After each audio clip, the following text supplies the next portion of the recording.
Hello दोस्तों, मैं बीजेश कुमार आपका अपने channel NCERT for government exam में स्वागत करता हूं। दोस्तों देखिए दोस्तों, इस वीडियो में हम लोग 20 क्वेश्चन देखने वाले हैं। आप इसमें से 15 का जवाब दीजिए, एकदम आपकी अच्छी तैयारी मानी जाएगी, ठीक ना। क्योंकि अच्छे लेवल के क्वेश्चन है दोस्तों, आप किसी न किसी एग्जाम में पूछे गए क्वेश्चन है, तो एकदम आप बने रहिए दोस्तों वीडियो में। और दोस्तों देखते हैं पहला क्वेश्चन। आप इसी तरह प्यार बनाए रखिए, लाइक भी कर रहे हैं, सब्सक्राइब भी कर रहे हैं, थोड़ा वीडियो को शेयर भी करिए कि मुझे हेल्प मिले, ठीक ना। तो देखिए दोस्तों, पहला क्वेश्चन स्टार्ट करते हैं 61 नंबर से 20 नंबर यानी 80 नंबर तक क्वेश्चन होगा, ठीक ना। 20 क्वेश्चन है। तब जलियांवाला बाग हत्याकांड कब हुआ था? ऑप्शन है दोस्तों 20 अप्रैल 1920 कि 21 अप्रैल 1920 की 14 अप्रैल 1919 की 13 अप्रैल 1919। क्या आंसर हो जाएगा दोस्तों? तो इसका आंसर हो जाएगा दोस्तों 13 अप्रैल 1919, ठीक है। 13 अप्रैल 1919 को दोस्तों जलियांवाला बाग हत्याकांड हुआ था। इसमें क्या हुआ था दोस्तों? जनरल डायर ने गोली चला दी थी, ठीक है। जनरल डायर ने गोली चला दी थी। जस्ट दोस्तों 21 साल बाद दोस्तों 21 साल बाद दोस्तों 13 मार्च 12 मार्च नहीं 13 मार्च 1940 को 13 मार्च 1940 याद रखेगा। ये वही दिन था जो दोस्तों जब उधम सिंह ने दोस्तों जनरल डायल को गोली मारी थी। जब 13 अप्रैल 1919 को हुआ था तो उधम सिंह एकदम छोटा बच्चा था दोस्तों, एकदम आग बबूला हो गया था। उस समय का खून 21 साल बाद पिघला जो दोस्तों, ठीक ना। उस समय का खून बदल लिया दोस्तों 21 साल बाद। तो इसी को कहा जाता है दोस्तों कि मौके को देखकर चौका मारना, मौके को देखकर चौका मारना। उस समय छोटा बालक था तो कुछ नहीं बिगाड़ पाया, लेकिन जस्ट 21 साल बाद दोस्तों जनरल डायल को गोली मारी थी उधम सिंह ने, ठीक ना। इसी तरह आप भी देखकर चौका मारिए दोस्तों, एकदम एक सीट पक्का करिए, एकदम एक सीट आपको पक्का करना ही है, ठीक ना। तो देखते हैं दोस्तों अगला क्वेश्चन है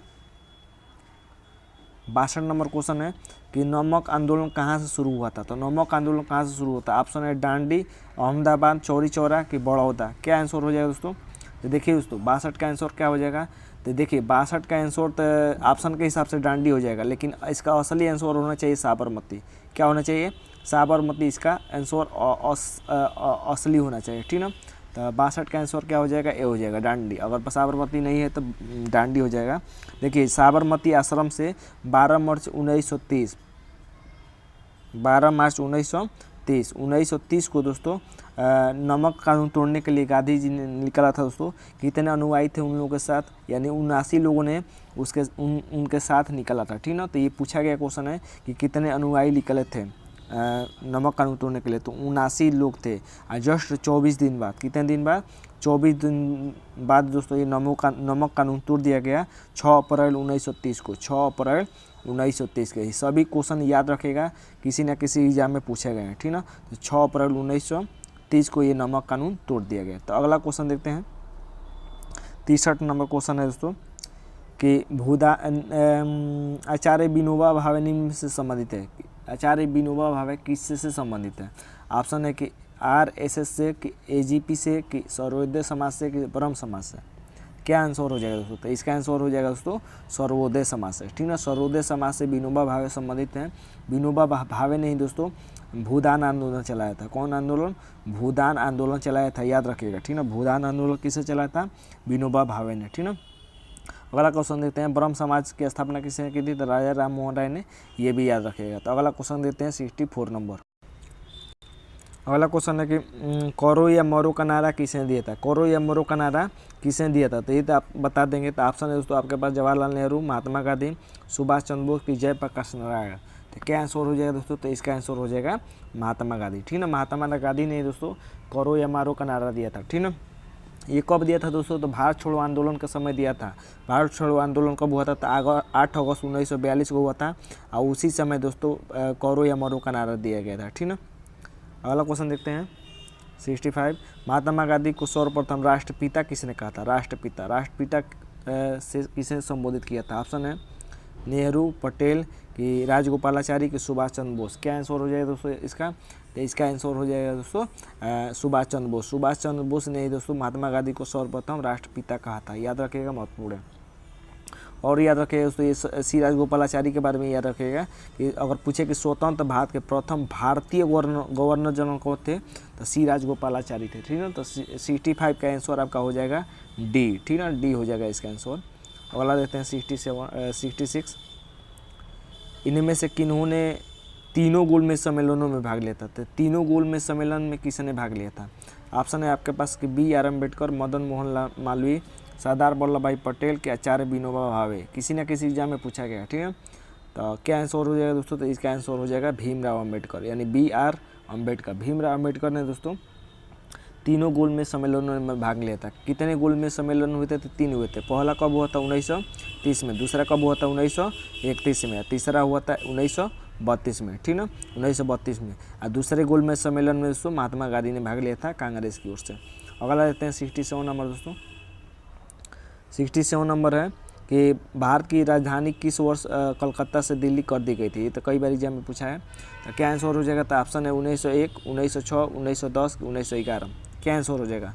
तो 67 का आंसर हो जाएगा दोस्तों ऑप्शन डी, ठीक ना, ऑप्शन डी हो जाएगा। 1911 में दोस्तों कलकत्ता की राजधानी दिल्ली कर दी गई थी, ठीक है ना, याद रखिएगा, महत्वपूर्ण है। अगला देखते हैं 67 हो गया। 68 देखते हैं। किसको शेरे पंजाब के नाम से जाना जाता है? शेरे पंजाब के नाम से किसको जाना जाता है? ऑप्शन है आपके पास लाला लाजपत राय, भगत सिंह, मदन मोहन मालवीय कि सुखदेव। तो क्या आंसर हो जाएगा? तो इसका आंसर हो जाएगा लाला लाजपत राय। लाला लाजपत राय को शेरे पंजाब कहा जाता है, ठीक ना, शेरे पंजाब कहा जाता है। ये भगत सिंह और सुखदेव के बारे में याद रखिएगा दोस्तों, एक मिनट। ये भगत सिंह और सुखदेव के बारे में याद रखिएगा, इसके साथ राजगुरु, ये तीनों को याद रखिएगा दोस्तों। तीनों ये देश के स्वतंत्रता सेनानी है दोस्तों, ठीक ना। इनको फांसी दे दी गई थी 23 मार्च 1931 को फांसी दे दी गई थी, याद रखिएगा, महत्वपूर्ण है, ठीक ना। ये हमारे देश के स्वतंत्रता सेनानी है जो कि भारत को आज़ाद देने के लिए स्वयं शहीद हो गए, ठीक ना। ये किस लिए इनको फांसी दे दी गई थी दोस्तों? तो इन्होंने जॉर्ज सैंडर्स की हत्या कर दी थी, ठीक है ना। जॉर्ज सैंडर्स को हत्या करने के लिए इनको फांसी दी गई थी, याद रखिएगा, 23 मार्च 1931, डेट याद रखिएगा। अगला देते हैं 68 नंबर कि लौह पुरुष के रूप में किसको सदैव जाना जाएगा? लौह पुरुष किसको कहा जाता है? ठीक है, ऑप्शन है राजगोपालाचारी, कामराज, सरदार भगत सिंह की सरदार पटेल। तो ऑप्शन देख लीजिए, सरदार भगत सिंह होगा कि सरदार पटेल होगा। क्या आंसर हो जाएगा दोस्तों? तो इसका आंसर हो जाएगा दोस्तों सरदार पटेल। सरदार पटेल को दोस्तों लौह पुरुष सरदार वल्लभ भाई पटेल कहा जाता है, ठीक ना। ऑप्शन क्या हो जाएगा? डी हो जाएगा 69 का ऑप्शन डी हो जाएगा, ठीक ना। और देखिए दोस्तों, सरदार वल्लभ भाई पटेल को सरदार की उपाधि किसने दी थी? तो बारदोली महिलाओं ने दी थी। किसने दी थी? बारदोली महिलाओं ने दी थी। अगर ये बारदोली महिलाएं ऑप्शन में नहीं रहेगा दोस्तों तो गांधी जी पर मार दीजिएगा, ठीक ना, गांधी जी पर मार दीजिएगा, एकदम 100% आपका सही हो जाएगा। अगला देखते हैं, लक्ष्मी सहगल कैप्टन थी। लक्ष्मी सहगल कहाँ की कैप्टन थी? ऑप्शन है दोस्तों, किसकी कैप्टन थी? ऑप्शन है आज़ाद हिंद फौज की, भारतीय नौसेना की, भारतीय सेना की, उपयुक्त में से कोई नहीं। तो ये थी दोस्तों आज़ाद हिंद फौज की, आज़ाद हिंद फौज की कैप्टन थी। अगला देखते हैं 71 नंबर कि भारत की स्वतंत्रता के समय यूके मतलब इंग्लैंड के प्रधानमंत्री कौन थे? महत्वपूर्ण है, कई बार पूछा है। तो ये उस समय यानी स्वतंत्रता के समय भारत के इंग्लैंड के प्रधानमंत्री कौन थे? तो कौन थे? ऑप्शन है विंस्टन चर्चिल, क्लेमेंट एटली, लॉर्ड माउंटबेटन की रैमजे मैकडोनाल्ड। क्या आंसर हो जाएगा? तो 71 का आंसर हो जाएगा दोस्तों क्लेमेंट एटली। आप अपना स्कोर जरूर बताइए दोस्तों कमेंट बॉक्स में, ठीक ना, जरूर बताइए। तो क्या आंसर हो जाएगा? तो 71 का आंसर हो जाएगा बी नंबर, ठीक ना, बी नंबर हो जाएगा। और याद रखिएगा दोस्तों, देखिए अगर पूछे दोस्तों कि तीनों गोलमेज सम्मेलनों में किसने भाग लिया था, तो रैमजे मैकडोनाल्ड ना। तीनों गोलमेज सम्मेलनों के समय प्रधानमंत्री कौन था? इंग्लैंड का प्रधानमंत्री कौन था? तो ये था रैमजे मैकडोनाल्ड, ठीक ना। तीनों गोलमेज सम्मेलनों के समय प्रधानमंत्री रैमजे मैकडोनाल्ड था, याद रखिएगा। और स्वतंत्रता के समय क्लेमेंट एटली था। अगला देते हैं 1931 में किसके साथ महात्मा गांधी ने संधि पर हस्ताक्षर किया था? तो 1931 में क्या थी? तो तीनों गोलमेज सम्मेलन हुआ था। तो 1931 में दूसरा गोलमेज सम्मेलन हुआ था। तो उसी समय दोस्तों महात्मा गांधी ने किसके साथ संधि पर हस्ताक्षर किया था? तो ऑप्शन है आपके पास Lord Wavell, Lord Curzon, Lord Irwin की लॉर्ड कर्नी। तो उस समय जो वायसराय होगा उसी के साथ संधि पर हस्ताक्षर करेंगे। तो उस समय वायसराय कौन था? तो ये लॉर्ड इरविन था, ठीक ना। अगला देते हैं 72 हो गया। 73 देखते हैं कि प्रसिद्ध पाकिस्तान प्रस्ताव कहाँ पारित हुआ था? पाकिस्तान प्रस्ताव कहाँ पारित हुआ था? ऑप्शन है लाहौर, दिल्ली, बम्बई की लखनऊ। क्या आंसर हो जाएगा? तो 73 का ऑप्शन ए सही हो जाएगा, लाहौर। लाहौर में दोस्तों पाकिस्तान प्रस्ताव पारित हुआ था। अगला देखते हैं 73 हो गया। 74 देखते हैं। 74 क्वेश्चन है कि कामागाटामारू क्या था। कामागाटामारू क्या था? ऑप्शन है ब्रिटिश पुलिस का गुप्त एजेंट, गदर पार्टी की पत्रिका, कि ब्रिटेन में भारतीयों की क्रांतिकारी पार्टी, की उपयुक्त में से कोई नहीं। क्या आंसर हो जाएगा? तो इसका आंसर हो जाएगा दोस्तों उपयुक्त में से कोई नहीं। उपयुक्त में से कोई नहीं। तो कामागाटुमारू क्या था दोस्तों? कामागाटुमारू दोस्तों एक जापानी जहाज़ था, ठीक ना, जापानी समुद्री जहाज़ था, याद रखिएगा। 74 का क्या? जापानी समुद्री जहाज़, याद रखिएगा। अगला क्वेश्चन देते हैं 75 है कि अलीगढ़ आंदोलन के संस्थापक कौन थे? अलीगढ़ आंदोलन के संस्थापक कौन थे? ऑप्शन है समी उल्लाह वकर उल हक, की आगा खां, की सर सैयद अहमद खां। क्या आंसर हो जाएगा? तो 75 का आंसर हो जाएगा सर सैयद अहमद खां, अलीगढ़ आंदोलन के संस्थापक थे, ठीक है। 75 का ऑप्शन नंबर डी। अगला देते हैं 76 कि भारत का गणतंत्र के रूप में जन्म कब हुआ था? यदि भारत का गणतंत्रता दिवस कब मनाया जाता है? तो गणतंत्र के रूप में जन्म कब हुआ था दोस्तों? 76 का ऑप्शन है 26 जनवरी 1949, 26 जनवरी 1950, 15 अगस्त 1941, 24 अक्टूबर 1948। क्या आंसर हो जाएगा? तो 76 का आंसर हो जाएगा दोस्तों ऑप्शन नंबर बी हो जाएगा। 26 जनवरी 1950 को गणतंत्र के रूप में मनाया जाता है, ठीक ना, जबकि 15 अगस्त 1947 को हमारा देश आज़ाद हुआ था तो स्वतंत्रता दिवस के रूप में मनाया जाता है, ठीक ना। और याद रखिएगा उसको, देखिए, और याद रखिएगा 76 याद रखिएगा उसको, देखिए 26 जनवरी 1950 को जब गणतंत्र दिवस मनाया गया था तो ये दोस्तों इसी समय राष्ट्रीय चिन्ह भी अपनाया गया था। क्या अपनाया गया था? राष्ट्रीय चिन्ह, ठीक ना, याद रखिएगा। 26 जनवरी 1950 को राष्ट्रीय चिन्ह अपनाया गया था। राष्ट्रीय चिन्ह पूछे तो 26 जनवरी 1950, 24 बार 24 जनवरी भी याद रखिएगा। देखिए 24 जनवरी 1950 को दोस्तों 24 जनवरी 1950 को संविधान सभा की अंतिम बैठक हुई थी, ठीक है। और इसी दिन डॉक्टर राजेंद्र प्रसाद को राष्ट्रपति बनाया गया था। क्या बनाया गया था? राष्ट्रपति, याद रखिएगा 24 जनवरी 1950 को।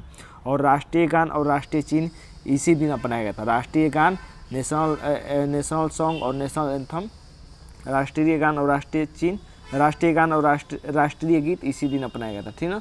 लेकिन राष्ट्रीय चिन्ह कहे तो 26 जनवरी 1950, राष्ट्रीय गान और राष्ट्रीय गीत कहे तो 24 जनवरी 1950, याद रखिएगा, कन्फ्यूज नहीं होना है, ठीक ना। अगला देखते हैं 77 नंबर कि भारत छोड़ो आंदोलन के समय कांग्रेस अध्यक्ष था, यानी कांग्रेस का अध्यक्ष कौन था भारत छोड़ो आंदोलन के समय? ऑप्शन है इवन धेवर, पट्टाभी सीतारमैया, की मौलाना अबुल कलाम आज़ाद, की आचार्य JB कृपलानी। था क्या आंसर हो जाएगा? तो इसका आंसर हो जाएगा मौलाना अबुल कलाम आज़ाद।